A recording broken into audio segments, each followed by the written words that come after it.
know it's a running situation later in the ball games, you're still getting pounded. This defense has to step up at some point and be a lot more physical. D coordinators down the road that have to play this offense, man, they're going to have nightmares because this unit has so much speed and so much skill. At running back, receiver, tight end, a quarterback making good decisions, it is so tough trying to stop them and prevent explosive plays. Complete with the bad. Losing 5. Brings up second down.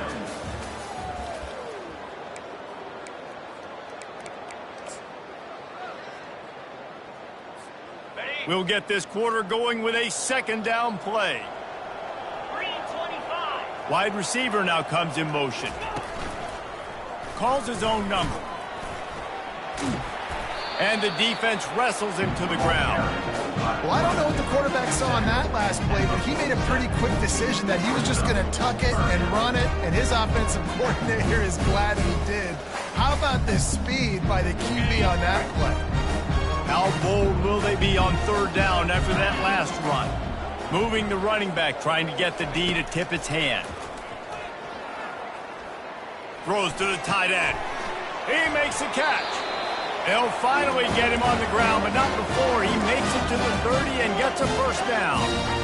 He just keeps piling up numbers with completion after completion in this standout performance. And I think some people might say late in the game, you got the win, everything's in hand, be a little bit... Got some room, headed to the goal line.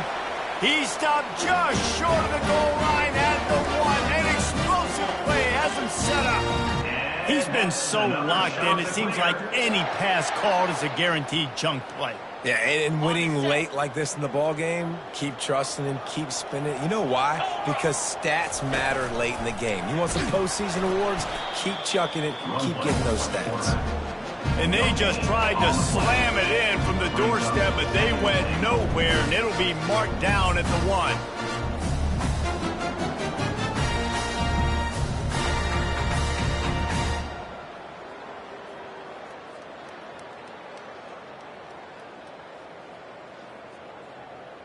Can the defense stop them again on second and goal?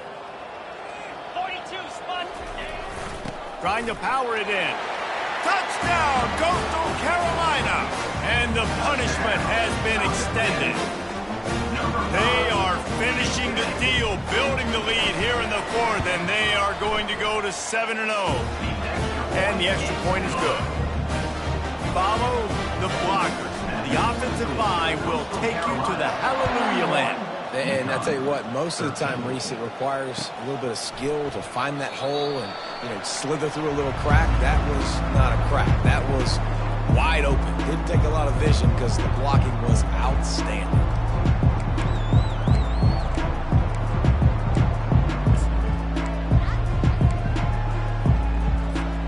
The UConn offense goes back to work.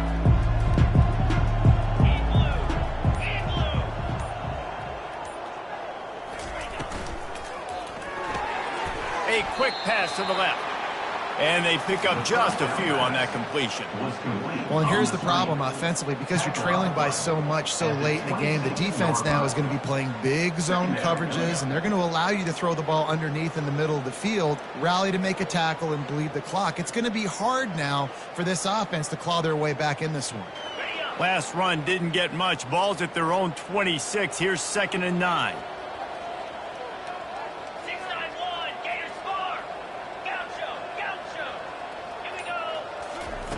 He's looking to throw. Release to the back. Got a man.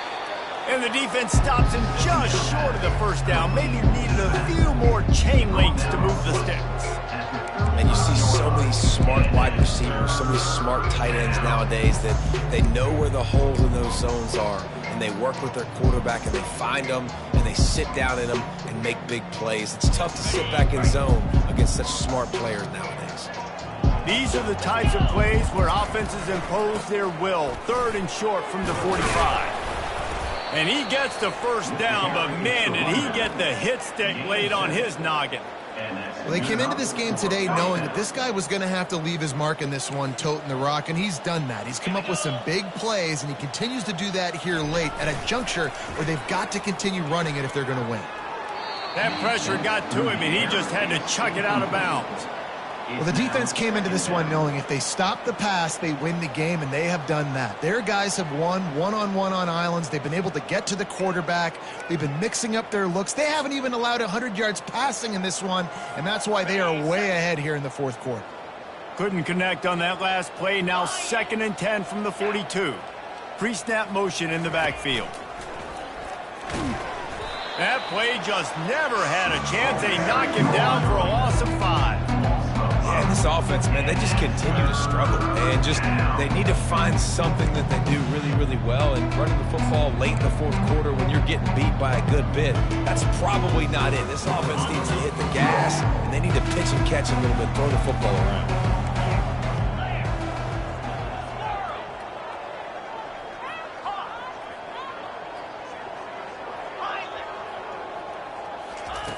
On 3rd and long, hoping to throw beyond the sticks. He's got the tight end. And he's not going to get there. The defense stands tall and makes the stop. And these plays are really, really simple. Really easy to run. I like it. Just drop back as a quarterback, see the big fella, wait for him to get open, hit him, get a nice positive game.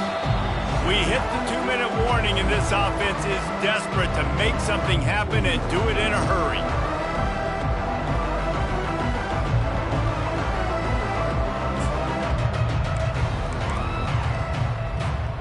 Down by multiple possessions, they can't come up empty on this drive in the fourth quarter. They'll go for it on 4th down.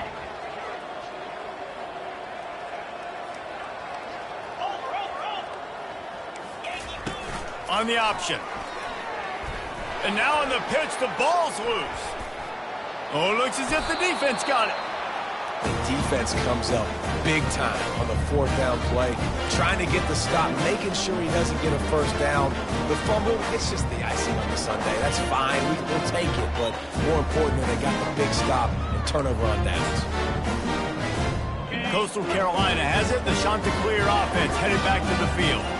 What a feeling this has to be, David, in complete control and headed toward victory formation. Yeah, no stress, under a couple minutes left in the ball game, well in hand. These are the ones, Jesse, you like to just run the clock, take a knee, whatever you want. No doubt. They're going to love watching this game film, too. There's just so many positives to take away from this, and this is the kind of performance today that is really going to help this offense's confidence.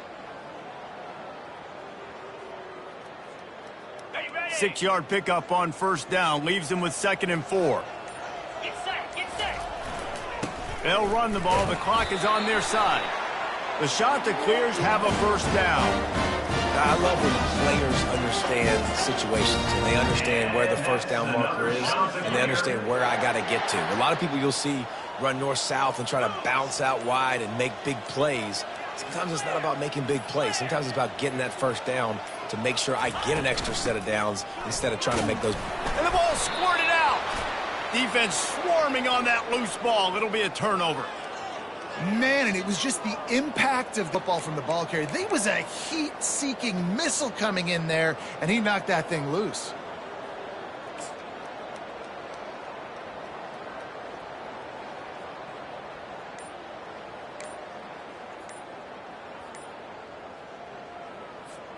UConn going back to work on offense.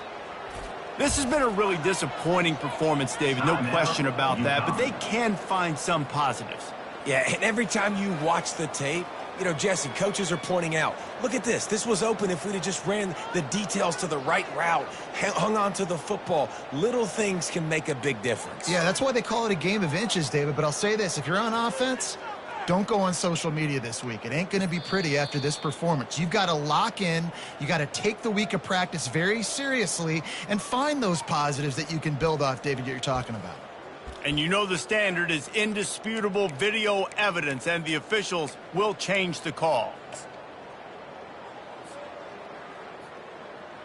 Okay, Running out the clock seems to be a mere formality here as they are ready to snap it in victory formation. They line up, and it is a long way to the sticks from here.